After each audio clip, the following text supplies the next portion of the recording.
Hello दोस्तों, आप सभी का एक नए वीडियो में स्वागत है। और दोस्तों, आज का जो वीडियो है काफी इंटरेस्टिंग होने वाला है।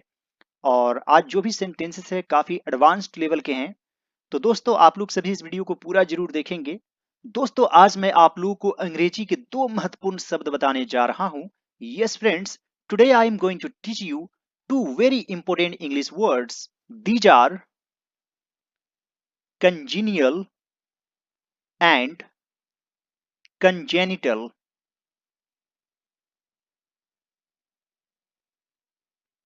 दोस्तों, कंजीनियल का अर्थ होता है एक समान रुचि रखने वाला। मान लीजिए कि आपके दोस्तों के बीच जो रुचि है, जो इंटरेस्ट है, वो एक समान है, एक जैसे सोचते हैं, तो वे आपके कंजीनियल फ्रेंड है। जैसे मान लीजिए, Rahul is my congenial friend. और दोस्तों, कंजेनिटल का अर्थ होता है जन्मजात, यानी कि जन्म से ही, बाय बर्थ। जैसे मान लीजिए,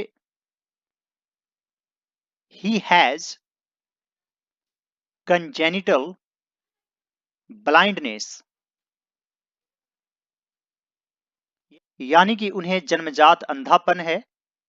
ही हैज कंजेनिटल ब्लाइंडनेस।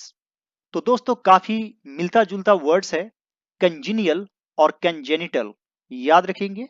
और दोस्तों, आज का जो पैसेज है काफी एडवांस्ड लेवल का है, तो आप लोग सभी इस वीडियो को पूरा जरूर देखेंगे, आपको 100% समझ में आएगा। साहस की जिंदगी सबसे बड़ी जिंदगी होती है। तो दोस्तों, यहां पर है सबसे बड़ी, यानी कि the greatest.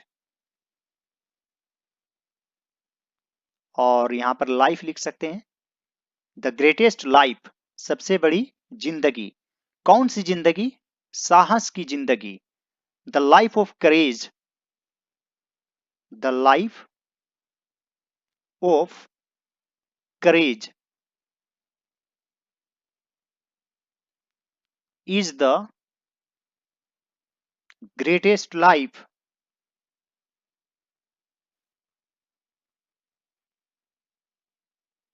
The life of courage is the greatest life. ऐसी जिंदगी की सबसे बड़ी पहचान यह है कि यह बिल्कुल निडर होता है। तो दोस्तों, सबसे पहले इंग्लिश वर्ड्स जानेंगे। पहचान यानी कि आइडेंटिटी, निडर यानी कि फियरलेस, बिल्कुल, इसके लिए आप एब्सोल्यूटली का यूज कर सकते हैं, एब्सोल्यूटली फियरलेस। ऐसी जिंदगी यानी कि सच अ लाइफ। तो दोस्तों, सबसे पहले लिखेंगे ऐसी जिंदगी की सबसे बड़ी पहचान यह है, यानी कि सबसे पहले लिखेंगे सबसे बड़ी पहचान यह है, the biggest identity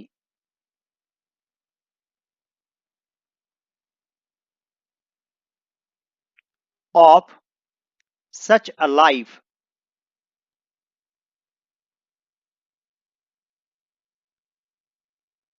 is that,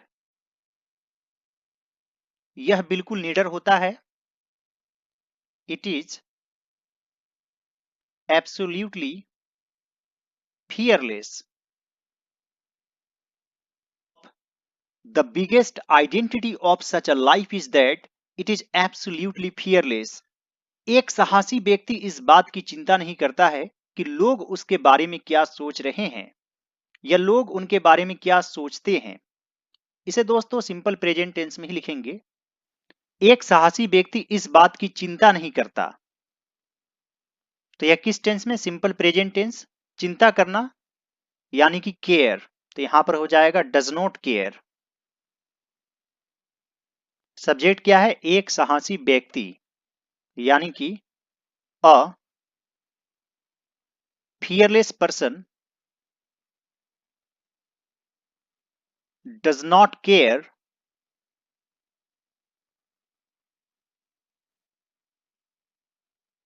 what the people think of him, यानी कि उसके बारे में।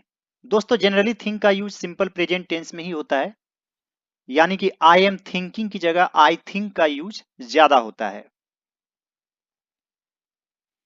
अ fearless person does not care what the people think of him. दोस्तों जब सेंटेंस की से जुड़ा हुआ हो तो यहां पर क्वेश्चन वर्ड सीधे आएगा, यानी कि दैट का यूज नहीं करेंगे। इस तरह से नरेशन में भी होता है, जैसे he asked me what my name was, तो व्हाट माय नेम वाज होता है, व्हाट वाज माय नेम नहीं होता है। उसी तरह what the people think of him, जनमत की उपेक्षा करके जीने वाला व्यक्ति दुनिया की असली ताकत होता है। जनमत यानी कि पब्लिक ओपिनियन। उपेक्षा करना यानी कि इग्नोर, तो यहां पर है उपेक्षा करके यानी कि बाय इग्नोरिंग। तो यहां पर मेन सब्जेक्ट क्या है, जनमत की उपेक्षा करके जीने वाला व्यक्ति, यानी कि the person who lives by ignoring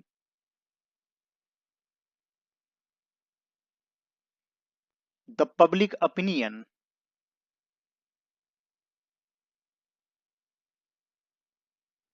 दुनिया की असली ताकत होता है इज द रियल पावर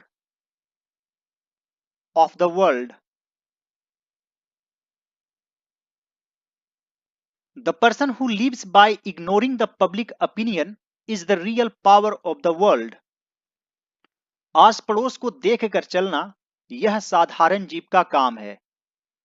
तो दोस्तों साधारण जीव यानी कि ordinary creature,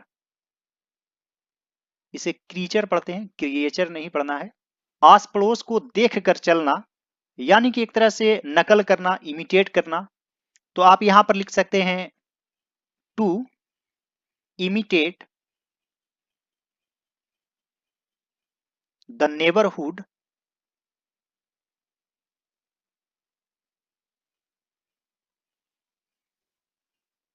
is the work of an ordinary creature।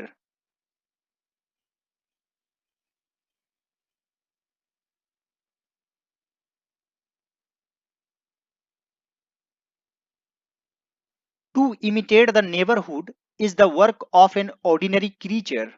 क्रांति करने वाले लोग अपने उद्देश्य की तुलना न तो पड़ोसी के उद्देश्य से करते हैं और न अपनी चाल को ही पड़ोसी की चाल देखकर मध्यम मानते हैं। तो दोस्तों यहां पर है क्रांति करने वाले लोग, इसे आप शॉर्ट में लिख सकते हैं रेवोल्यूशनरीज। तुलना करना यानी कि कंपेयर। दोस्तों यहां पर उद्देश्य के लिए आप एम लिख सकते हैं, और ना तो, और यहां पर ना है यानी कि नाइदर नोर। और दोस्तों यहां पर चाल के लिए मूव लिखेंगे। कम मानते हैं, मध्यम मानते हैं, यानी कि स्लो डाउन करते हैं।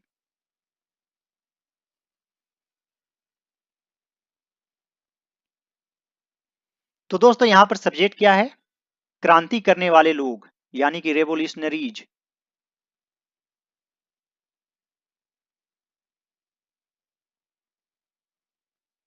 और यहां पर है तुलना ना तो पड़ोसी के उद्देश्य से करते हैं। तो दोस्तों यह सिंपल प्रेजेंट टेंस में है, तो यहां पर डू नॉट यूज करेंगे। Do not compare their M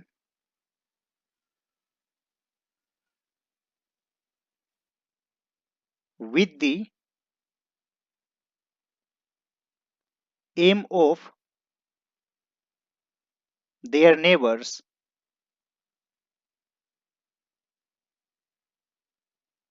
और न अपनी चाल को ही पड़ोसी की चाल देखकर मध्यम मानते हैं। And nor slow down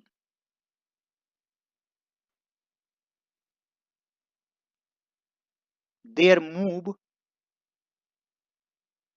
by seeing the move of their neighbors.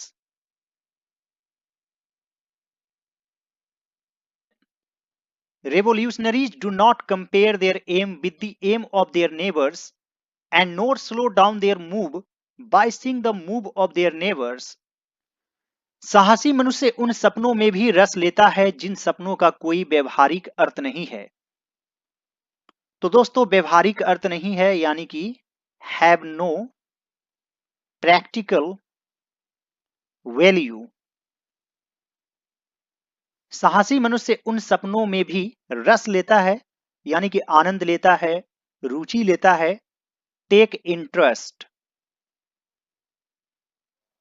तो यहां पर लिखेंगे a fearless man takes interest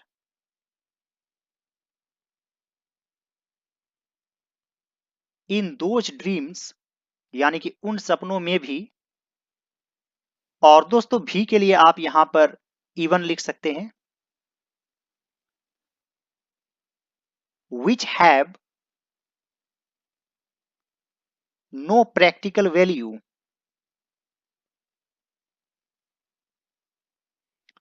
a fearless man, दोस्तों साहसी के बहुत सारे वर्ड्स होते हैं।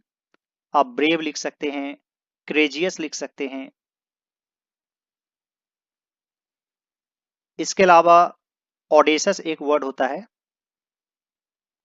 ऑडेसस यानी कि नीडर। A fearless man takes interest in those dreams which have no practical value. झुंड में चलना और झुंड में चरना यह भैंस और भेड़ का काम है। तो दोस्तों झुंड में चलना यानी कि वॉकिंग इन हर्ड्स और झुंड में चरना यानी कि grazing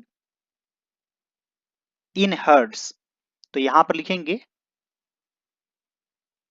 walking in hertz and grazing in hertz यह भैंस और भेड़ का काम है। तो आप यहां पर लिख सकते हैं this is the duty of buffalo and sheep।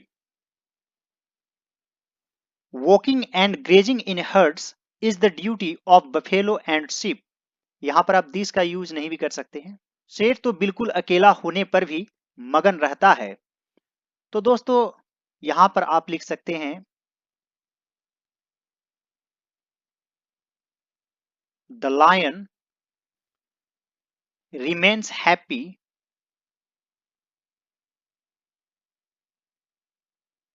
even when it is completely alone। The lion remains happy even when it is completely alone। Walking and grazing in herds is the duty of buffalo and sheep। The lion remains happy even when it is completely alone। आइए दोस्तों इस passage को एक बार शुरू से पढ़ लेते हैं। The life of courage is the greatest life। The biggest identity of such a life is that it is absolutely fearless। A fearless person does not care what the people think of him। The person who lives by ignoring the public opinion is the real power of the world।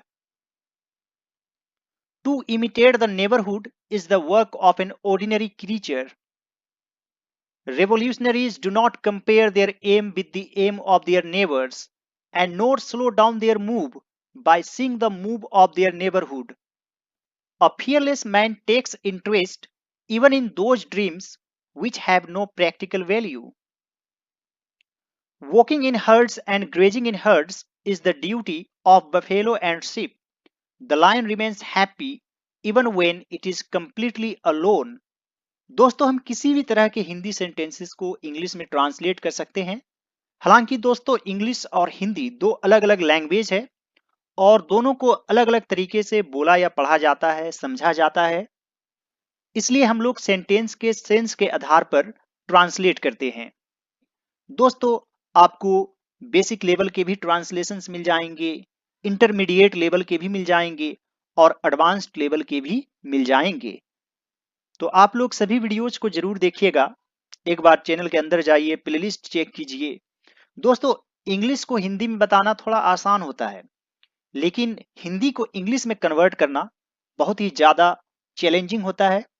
मुझे भी बहुत सोचना पड़ता है, उसके बाद आप लोग को समझाना भी पड़ता है। तो दोस्तों आप लोग सभी वीडियोज को जरूर देखिए। मुझे इंस्टाग्राम पर भी फॉलो कर लीजिए, मेरा यूजर आईडी है all round knowledge. All right friends, thanks for watching, have a great day.